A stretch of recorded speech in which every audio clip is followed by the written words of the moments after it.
जो चरणामृत रखा हुआ है, जी वो चरणामृत धरती पे अगर आएगा जी तो उसको बोलते गंगा।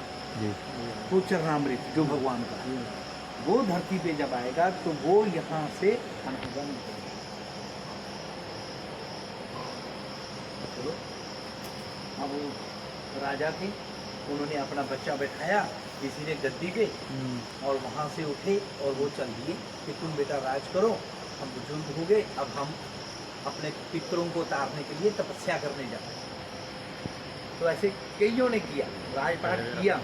फिर अंतिम समय पे बुजुर्ग हो जाते थे तो कहते थे कि अपने बच्चों को बैठाते थे गद्दी पे और खुद जाते थे तपस्या करने कि हमने गंगा लानी। तो ऐसा कहते हैं कि भगीरथी जी छोटे थे, तो जब उनके बुजुर्ग लगे जाने पिताजी, और उन्होंने कहा कि पिताजी आप कहाँ जा रहे हैं? बोले मैं तपस्या करूँगा। बोले कितने वर्ष हो गए, आपने कितने राजा महाराजा अपने जो बुजुर्ग हैं करते आए? बोले इतने। तो गंगा तो नहीं आई? बोले नहीं। तो राजपाट किया, भोगा सब कुछ, और जब अंत में आप बुजुर्ग हो गए तो अब मैं जा रहा हूँ तपस्या कर रहे हैं, तो गंगा तो आज तक नहीं आई, तो इसलिए आप बैठिए, आप ही राजपाट करिए, मैं चला गंगा को ले, मैं अपने पितरों को, उन बुजुर्गों को मैं तारूँगा। और ब्रह्मा जी ने कहा कि भाई मैं धरती पे इनको भेजता हूँ, ये चरणामृत को लेगा कौन, लेगा कौन? तो उन्होंने कहा अब मैं क्या करूं? गंगा जी कहती मेरा बहुत वेग है, कोई सहन नहीं कर सकता है, मेरे धरती रसातल में चली जाएगी, कोई सहन नहीं कर सकेगा। तब तो उन्होंने फिर कहा कि भाई मेरे को बताओ तो मैं करूं क्या? बोले शिव जी को प्रसन्न किया, भगवान महादेव उनको प्रसन्न किया, फिर तपस्या करते। उन्होंने कहा बोलो बच्चा क्या बात है? बोले भगवान मेरे पितरों को उतारना है और ऐसे ऐसे ब्रह्मलोक से वो चरणामृत भगवान का आएगा, तो वो गंगा जी हैं, वो कह रही हैं कि मेरा वेग कोई सहन नहीं करता। उन्होंने कहा अच्छा ये तो कमाल हो गया। क्यों? क्योंकि जिस वक्त भगवान वामन राजा बलि के यज्ञ में प्रकट होकर 3 पग पृथ्वी दान में मांग रहे थे, तो उस वक्त कहते हैं कि वामन भगवान का जो चरण है वो ब्रह्मलोक में गया, तो ब्रह्मा जी ने वो चरण धोया, तो वो कमंडल में रख दिया। तो भगवान महादेव भोलेनाथ ने बड़ा ब्रह्मा जी से प्रार्थना करी कि मुझे थोड़ा चरणामृत दो। तो वो एक ऐसी कथा आती है कि वो ब्रह्मा जी ने कहा नहीं मैं नहीं देता, ये मेरे लिए, मैं नहीं दूंगा।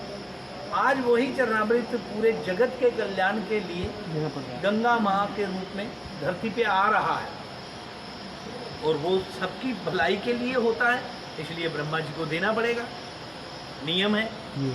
तो गंगा जी ने बोला कि मेरा वेग कौन सहन करेगा? उन्होंने कहा चलो देखते हैं, आप आओ तो सही।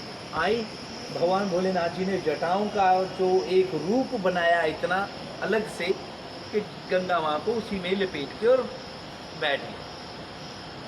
अब सब देवी देवता बोलेंगे भगवान गंगा जी को धरती पे जाना है तो जगत कल्याण कैसे होगा? उन्होंने बोला मैं भी नहीं देता हूँ।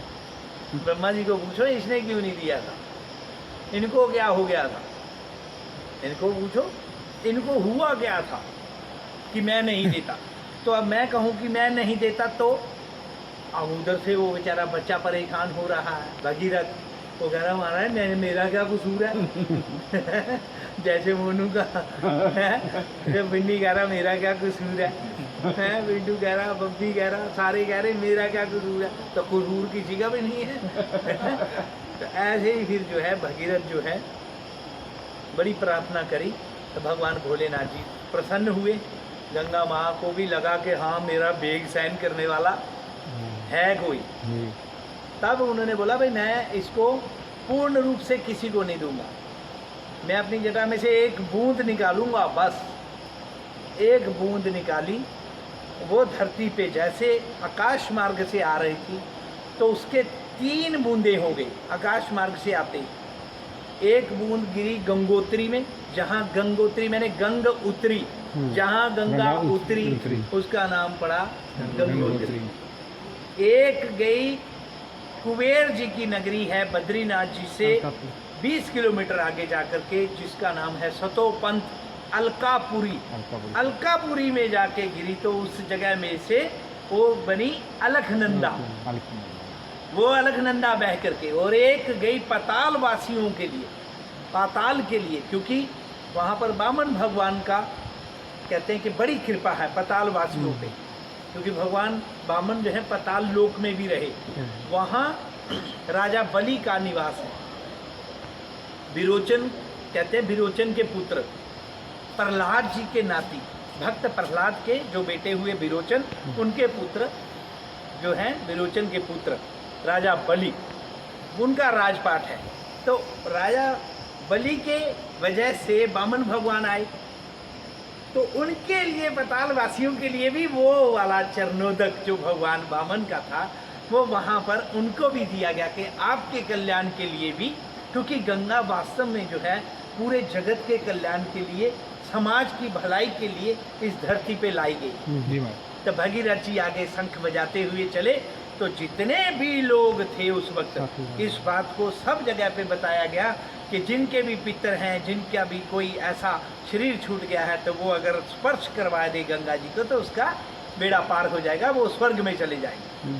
तो सबने इसी तरह से अपने अपने पितरों को उतारने के लिए, किसी ने स्नान किया, किसी ने दान किया, किसी ने तपस्या की, किसी ने तर्पण किया, और किसी ने वो वहाँ पे जाकर के अपने स्पर्श करवाया उनके पूर्व जो होते हैं। तो ऐसे करते करते भगीरथ जी सभी जगहों में से होते हुए चारों तरफ से हरिद्वार, ऋषिकेश, हरिद्वार होते हुए, फिर कहते हैं कि आगे कानपुर जैसे प्रयागराज, काशी में, और ऐसे करते करते गंगा सागर में जाकर के वो जो उनके पितर थे, जो उनके बुजुर्ग जो थे, राख का ढेर बने हुए थे, वहाँ गंगा जाकर के उनका उद्धार किया। बोल गंगा मैया की जय।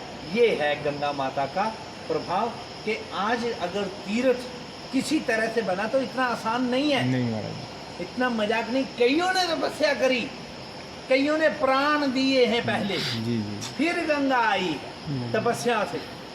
तो आज उस गंगा का जो तीर्थ है, जिसे हरिद्वार कहते हैं, तो आज भी लोग लोटे में उनकी राख, फूल, पुष्प ले जाके वहाँ कर्म करवाते हैं।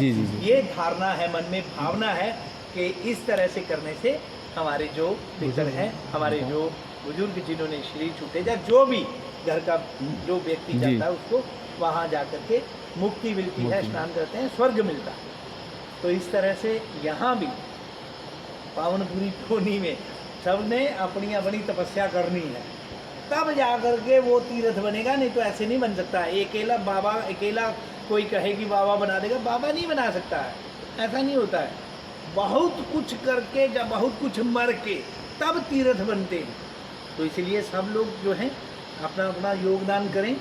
मैं तो कहता हूँ भगवान से प्रार्थना करते हैं, यहाँ घाट भी बन जाएगा आमने सामने, ज़्यादा नहीं, सिर्फ 50-60 फुट का एरिया बहुत होता है, सामने भी 50-60 फुट और इधर भी, और गंगा के चारों तरफ इसको खूबसूरत करके रोज़ शाम के वक्त सभी बैठे, और वहाँ पर स्नान के लिए भी बढ़िया हो जाएगा, उसको खूबसूरत बनाते हैं और बना करके आरती करें, आरती करें सारे बैठ के, आनंद आएगा।